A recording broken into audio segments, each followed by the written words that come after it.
Hello sa mga Pisma class, sa ating mga kapatid na walang tigil, walang pagkapagod sa pagsiwal at sa katotohanan sa buong mundo. No? Sa daily reflection ninyo sa Ebanghelyo patuloy, kahit isa lang ang makikinig, maganda na yan. Dahil sabi ni Kristo, pamagitan ni Apostol Pablo, bahagi ninyo yung natutunan ninyo. At sa pagbahagi ninyo sa natutunan ninyo, mailigtas nyo yung sarili ninyo, pati na ang iyong nakikinig. So, maganda yan. 1 Timoteo chapter 4, verse 16. So, patuloy kayo, be inspired with the Holy Spirit, and receive always the grace of God. Because the grace of God can empower us. Amen. Fight, Maria. Attack safety with a humble heart. Para namang matulungan itong lumago, pambungad na nating panalangin ikalat sa ngalan ng Ama, ng Anak, at ng Espiritu Hanggang sa muli Santo. po, ito si Rex Amen. from Chicagoland. Pagpalain And may kami God sa bless aming and keep pagtitipon ngayon through para Jesus sa pulong Christ, na our ito. Lord and Gabayan mo Savior. ang aming isipan at puso upang kami Manalangin po ay tayo. magtrabaho para sa ikabubuti ng aming komunidad. At hanggang At dito na tulungan lang ang muna lahat tayo. na iyong mga Maraming tao. salamat sa inyong lahat. Turuan mo kaming sa maging inyong bukas patuloy na palad pakikinig sa aming at pananaw, susubaybay at pagsusuporta matapang sa ating sa harap munting ng channel na ito, kahirapan sa ating munting at matalino At sa aming una mga po nating desisyon. babasahin ang pagninilay na Ama, ipinadala ni pinupuri ka Plasma namin Florencia magpakailanman. Camus Valdez ni Sister Amen. Florence. Sa ngalan ng Ama, ng Basahin Anak, po natin. at ng Espiritu Santo. Amen. Ito po ay may pamagat na parang hello at mapagpalang oras sa lahat at welcome po. Welcome sa ating munting tahanan dito sa Facebook at sa YouTube, ang ating Plasma Plus, sa mga ating mga taga-subaybay. Welcome po. At sa mga bago naman at bibisita lang dito sa ating channel, welcome din po kayo. At nandito tayo sa ating PESMA, pagnilayan ang Ebanghelyo sa madaling araw sa Pilipinas. Ito po yung reflections ng ating gospel for today. So unahin po natin at basahin ang ating Ebanghelyo para sa araw na ito.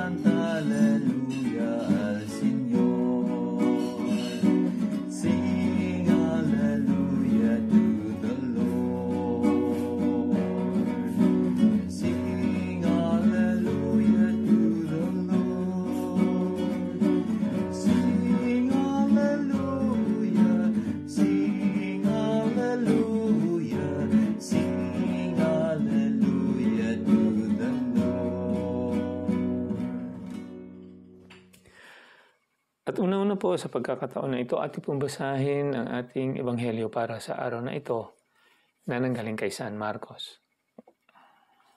Ang mabuting balita ng Panginoon ayon kay San Marcos, Kapitulo 6, versikulo 7 hanggang 13. Papuri sa iyo, Panginoon. Noong panahon na iyon, tinawag ni Jesus ang 12 at sinugong dala-dalawa. Binigyan niya sila ng kapangyarihang magpalayas ng masasamang espiritu at pinagbilinan. Sa inyong paglalakbay, huwag kayong magdala ng anuman, maliban sa tungkod, ni pagkain, balutan, salapi sa inyong luputan o bihisan ay huwag kayong magdala. Ngunit, magsuot kayo ng pangyapak. Sinabi rin niya sa kanila, at sa alinmang tahanang inyong tuluyan, manatili kayo roon hanggang sa pag-alis ninyo sa bayan na iyon.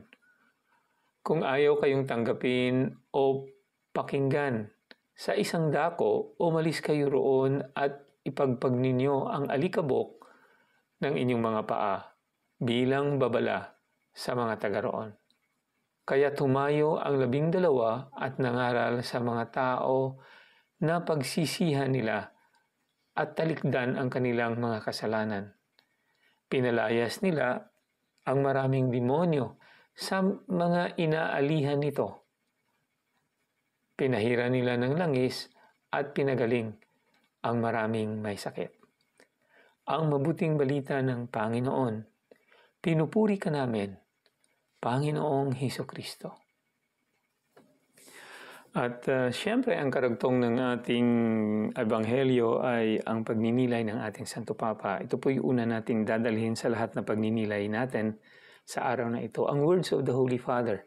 Basahin po natin ang pagninilay ng ating Santo Papa. The Gospel passage pauses on the style of the missionary, which we can sum up into 2 points. The mission has a center, the mission has a face. First of all, the missionary disciple has his center of reference, who is Jesus himself. The narrative indicates this by using a series of verbs which have him as the subject. He called to him. He began to send him. He gave them authority. He charged them. He said to them. Yan po ay sa mga verses 7, 8, and 10 ng ating gospel ngayon. So that going out and working of the 12 appears to be radiating from the center, reaffirming the presence and work of Jesus in their missionary actions. This demonstrates that the apostles have nothing of their own to proclaim, nor any abilities to manifest, but rather that they speak and act as emissaries, as messengers of Jesus. This episode of the Gospel also applies to us, and not only to priests, but also to all baptized people called to witness to the Gospel of Christ in various spheres of life. And for us too, this mission is authentic only insofar as its unchanging center, who is Jesus. It is not an initiative of the faithful individuals, nor of groups, and not even the large gatherings. It is the mission of the Church, inseparably united to her Lord. No Christian proclaims the gospel on his or her own, but is also sent by the Church, who received the mandate from Jesus himself. The second characteristic of the missionary style is, so to speak, a face, which consists in poverty of means. This accoutrement responds to a criteria of modesty. The teacher wants them to be free and unhampered, without reserves and without favors, certain only of the love of the one who sends them, strengthened only by his word, which they go to proclaim. Ito po ay binasa ng ating Santo Papa sa kanyang Angelos noong 15th of July in the year of our Lord 2018. Yan po ang pagninilay ng ating Santo Papa. Ang ating isusunod na pagninilay ay nanggaling sa ating kasamahan dito sa kay PESMA, Florencia Camus Valdez, kay Sister Florence, na ipinadala sa atin. Basahin po natin. Mga misyonaryo ng Ebanghelyo. Pagkatapos ng panahon ng pag-apprentice, isinugo ni Jesus ang 12 upang ipangaral ang mga pangangailangan ng pagsisisi na may otoridad na palayasin ang mga maruruming espiritu. Kailangan nilang lumabas dalawa-dalawa upang ang kanilang pagpapatotoo ay maituturing na mapagkakatiwalaan at wasto. Yan po ay nasa Deuteronomy chapter 19, verse 15. At upang sila ay magkasundo sa isa't isa. Pagkatapos ay kailangan nilang talikuran ang anumang bahid ng seguridad at kaginhawaan. Walang pagkain, bag sa paglalakbay, pera, pangalawang tunika, ginagawa ang mga damit sa kanilang katawan at isang tungkod.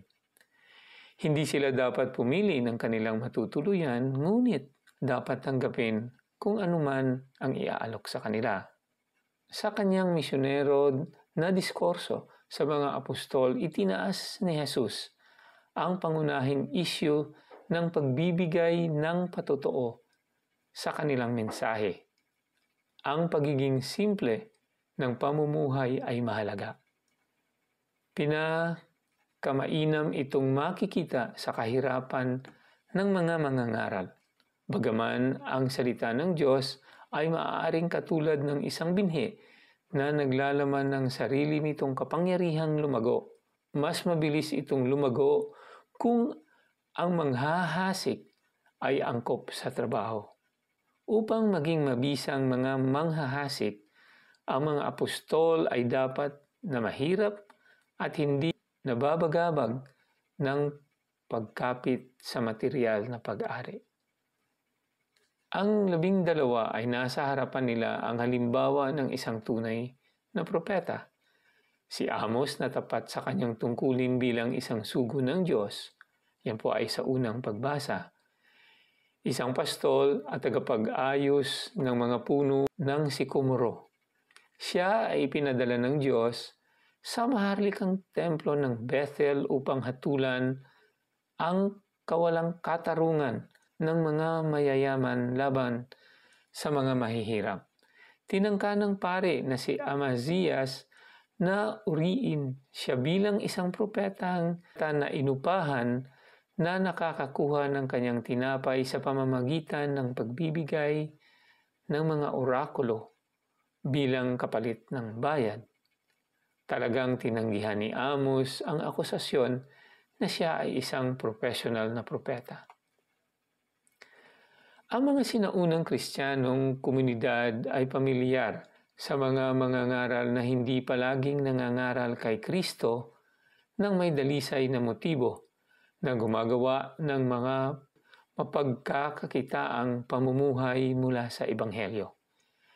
Iyan ang dahilan kung bakit si Apostol Pablo, bagaman sinabi na ang mangangaral ay dapat kunin ang kanyang pag-iingat mula sa Ebanghelyo, ang sinuportahan ang kanyang sarili sa pamamagitan ng paggawa ng kanyang sariling mga kamay, upang hindi magbigay ng dahilan para pagdududahan ng mga tao ang kanyang mensahe.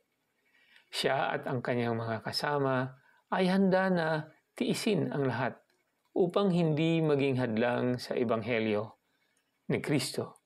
Yan ay nasa unang Korinto, chapter 9, verse 12. Isinulat ni St. Paul VI, ang modernong tao ay nakikinig ng mas maluwag sa mga saksi kaysa sa mga guro. At kung siya ay nakikinig sa mga guro, ito ay dahil sila ay mga saksi. Yan ay nasa Evangelii Nuntiande. Ang sinumang Kristiyano na italaga ang kanyang sarili sa gawain ng ebanghelisasyon ay dapat isapuso ang mga tagubili ni Jesus sa 12. Ito po ay pinagnilayan ni Pesma, Sister Florencia Camus Valdez, na nanggaling sa Gospel of Mark chapter 6 verses 7 to 13. Yan po ang reflection ni Pesma Florence. At sa pagkakataon na ito, ating pong isusunod ang pagninilay na ipinadala ni Pesma, Brother John Zorin, ni Brother Enzo, from Sultan Kudarat. Go ahead, Brother Enzo. Isang mapagpalang umaga po at mapagpalang linggo sa ating lahat, mga kapatid ko kay Kristo, lalong-lalo na sa Pesma Plus. Ang atin pong gospel ngayon, my dear brothers and sisters, ay pinadala ni Jesus ang kanyang 12 mga apostol upang magpalayas ng masamang spirito. Diba? Narinig natin sa ating ebanghelyo. Nagpahid sila ng langis sa mga may sakit at ito'y gumaling. At ipinalaganap nila na dapat mag-alis o iwanan ng mga tao ang kasalanan. Sa kanilang paglalakbay, hindi sinabi ni Jesus na magdala sila ng pagkain, kundi sinabi talaga ni Jesus na huwag kayong magdala, huwag kayong magdala ng pagkain, ng pera, o ng ano man. Kundi ano lamang pinadala ni Jesus? Tungkod. Ano po ba yung si tungkod na yon? Ang tungkod na yon ay tungkod upang mag-alalay sa kanila at maging pastol sila patungo sa Diyos. Yung tungkod makakatulong upang magbigay pa sa kanila ng lakas. Bakit? Kasi if we have a tungkod, lalo na pag umaakyat tayo, nakakatulong siya sa atin. Ganun din sa mga apostol. Tayo'y aakayin gamit ang tungkod. Ganun. Tayo'y inaakay gamit ang tungkod. That is the purpose ng kanilang tungkod na pinapadala ni Jesus. Napakasarap pakinggan, napakasarap sa feeling. Nasabi pa ni Jesus, huwag kayong magdala ng pagkain, ng pera, dahil kung makarating kayo sa bayang ito, at kung mayroong magpapakatuloy sa inyo, tumuloy kayo. Pero kung ibabayaan man ka mo, o pera, o ipamatian, ibilin ninyo. Kaya ang ila kaisipan sirado, paano nila kayo pakikinggan? No? Ang puso ni Jesus ay para sa atin. Binigay niya yung buhay niya sa krus upang tayo'y mapatawad. Inutusan niya yung kanyang mga apostol upang ibahagi sa atin ang kaligtasan, upang tayo'y magsisi, upang tayo'y pahiran ng langis kapag tayo'y nasasakit o sumasakit. Now, which is na tayo mismong mga Katoliko, ginagawa natin to. Now, which is tayong mga Katoliko ay nagpapatawad at nagpapahid ng langis sa ating mga may sakit. Kinagawa po ng ating mga kaparian. Maging halimbawa nawa itong mga apostol sa atin na huwag tayong mag-alala kung ano yung magiging kahinatnan natin, lalo na pag tayo nagsimba. Kasi ang iba natin sa atin, iniisip nila pag tayo nagsimba, paano yung trabaho? Wala tayong kakainin, wala tayong makakain. But my dear brothers and sisters, follow Jesus, follow God, and God will provide all things na kailangan natin sa aton kinabuhi. God bless us all. Maraming salamat po. Thank you so much, Brother Enzo, Pesma Enzo, sa iyong napakagandang nilay. At isusunod po natin ang pagninilay ni Pesma, Brother Romel Jerry, Tim Revilla, Natalio from the Holy Land of Israel. Huwag po natin kalimutan na sila po ipagdasal ng ating mga PESMA doon at lahat po ng OFW na nandoon dahil po sa kanilang kalagayan ngayon. Huwag po natin kalimutan si PESMA Jovan Rufo at si PESMA Ronalyn Gonzalo. At syempre si PESMA Romel Jerry din. Okay, sige po, pakinggan na natin po ang pagninilay ni PESMA Romel. Go ahead, PESMA Romel. So maraming salamat, PESMA Rex ng Chicago, gwapong utod at kumpadre. So sa lahat ng mga nagsusubaybay, tangkilik, sumusuporta sa channel na ito, Pisma Plus, lalo na po sa programang ito, pagnilayan, Ebanghelyo sa madaling araw dyan sa Pilipinas. At pagnilayan po natin ang araw ng linggo, Hulyo 14, 2024. At nandito po ako ngayon sa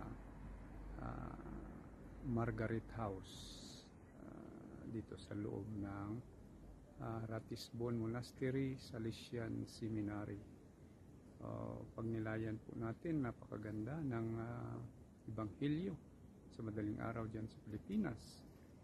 Ito po ay pagbigay ng otoridad ng ating Panginoong Hesukristo sa kanyang 12 apostoles, no? Kasama pa rito noon ang apostol Judas Iscariote, at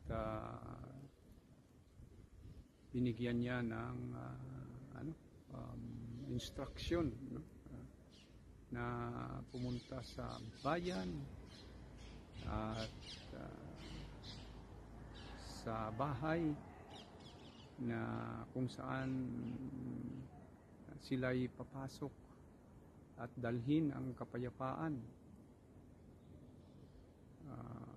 at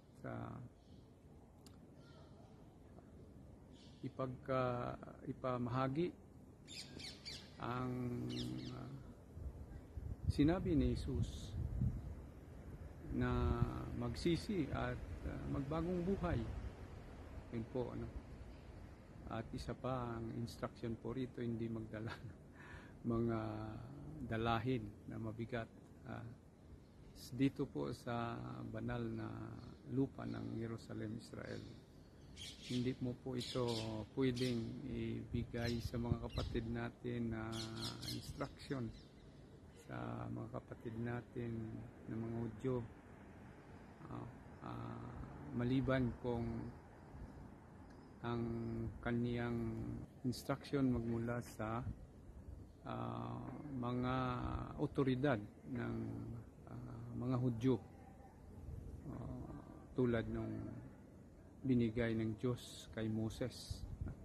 Kasi parang kanilang dinaramdam na parang Diyos po si Moses. So may pit sa kautusan, lalo na po sa araw ng pamamahinga. So yun po, no? Balikan ko ang Ebanghelyo at napakaganda ito. Hindi magdala ng kahit ano, kung di pangyapak lang, ano, at tungkod.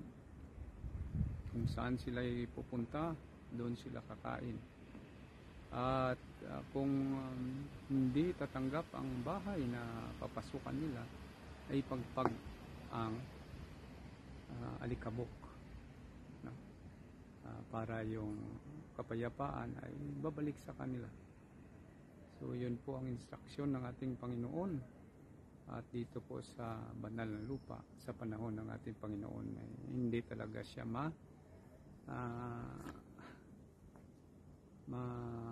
masunod, dahil hindi naman siya nakabatay sa kautusan ni Moses. So yun po, ano, sayang, dahil ang Panginoon, sabi niya sa mga kapatid nating Hudyo rito sa panahon niya, na sila'y hinatulan na po, dahil ang anak ng tao ay kailangan tanggapin po nila. Hanggang ngayon, hindi pa rin po, lalo ng mga religious nating mga kapatid rito, mga Rabay Gadol, Rabay Katan. At yun po, no? Ilan sa mga Hudyo rito ay mga Messianic Jew, naniwala na dandaan sa ating Panginoon. Ngunit hindi pa sapat, dahil ang Panginoon gusto niya lahat magiging isang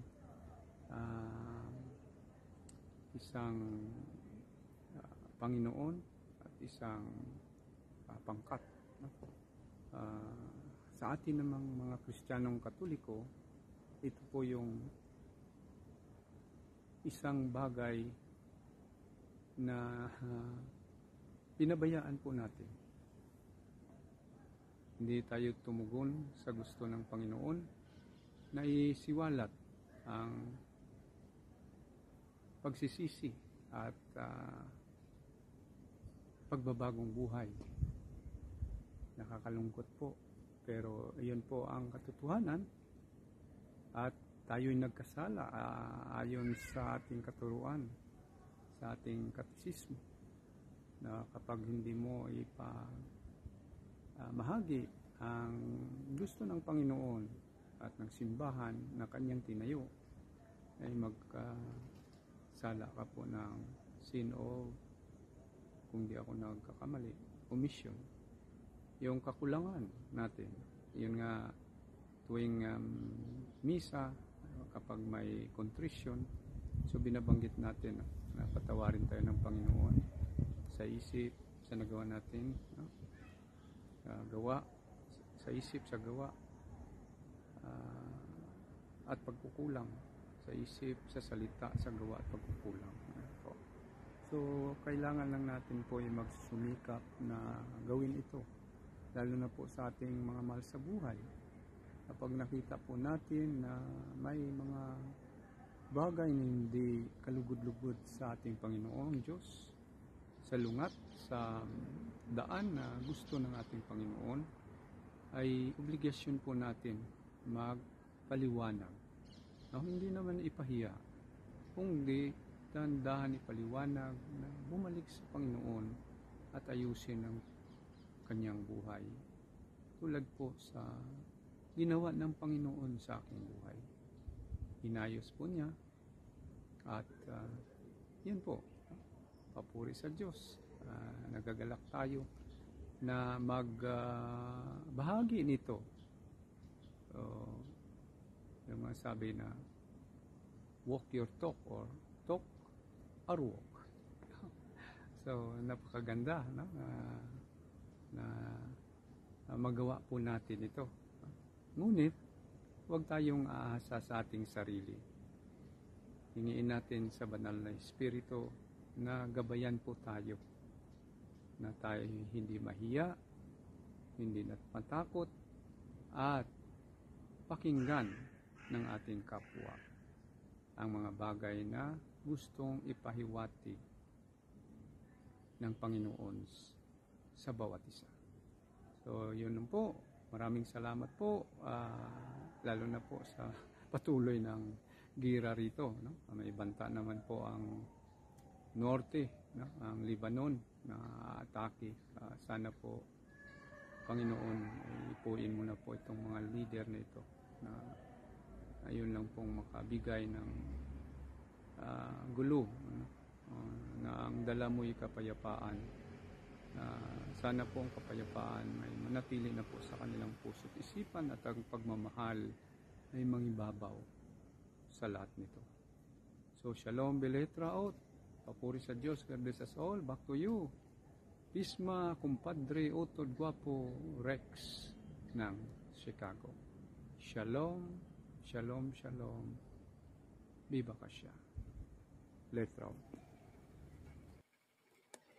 Thank you so much, Pastor Romel, Jerry, Temrevilla, Natalio, sa iyong napakagandang nilay. At hanggang dito na lang muna tayo. At maraming salamat sa mga nagpadala ng kanilang mga nilay, ni Sister Florence, ni Brother Enzo, at ni Brother Romel Jerry from Jerusalem, Israel. Thank you so much sa inyong lahat. At sa inyo din pong lahat na ating tagapakinig, taga-subaybay, at taga-suporta, lalong-lalo na sa mga bagong bisita po natin. Welcome po kayo sa ating programa. Ito po yung PESMA, Pagnilayan ng Ebanghelyo sa Madaling Araw sa Pilipinas. At ito po ay pagninilay sa ating Gospel for today. So thank you sa inyong support sa ating munting channel at sa ating napakahalagang gawain na pagpapalaganap ng mabuting balita.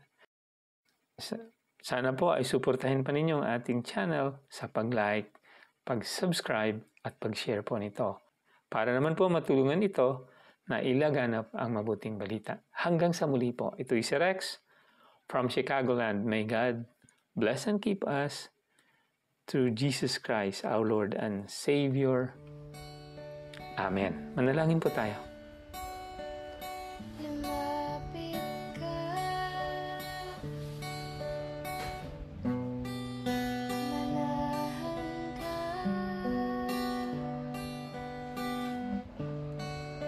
halina sa aking piling, tinatawagan ka. Banal mong presensya, Espiritu, banal manahan ka, Espiritu, banal lumapit ka. Prayer for the indwelling of the Holy Spirit. In the name of the Father, and of the Son, and of the Holy Spirit. Amen. Holy Spirit, powerful consoler, sacred bond of the Father and the Son, hope of the afflicted, descend into my heart and establish in it your loving dominion. Enkindle in my tepid soul the fire of your love, so that I may be wholly subject to you.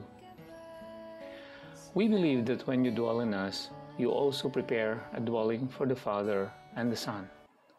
Deign, therefore, to come to me, consoler of the abandoned souls and protector of the needy. Help the afflicted, strengthen the weak, and support the wavering. Come and purify me. Let no evil desire take possession of me. You love the humble and resist the proud. Come to me, glory of the living, and hope of the dying. Lead me by your grace, that I may always be pleasing to you. Amen. In the name of the Father, and of the Son, and of the Holy Spirit. Amen. Espiritu, banal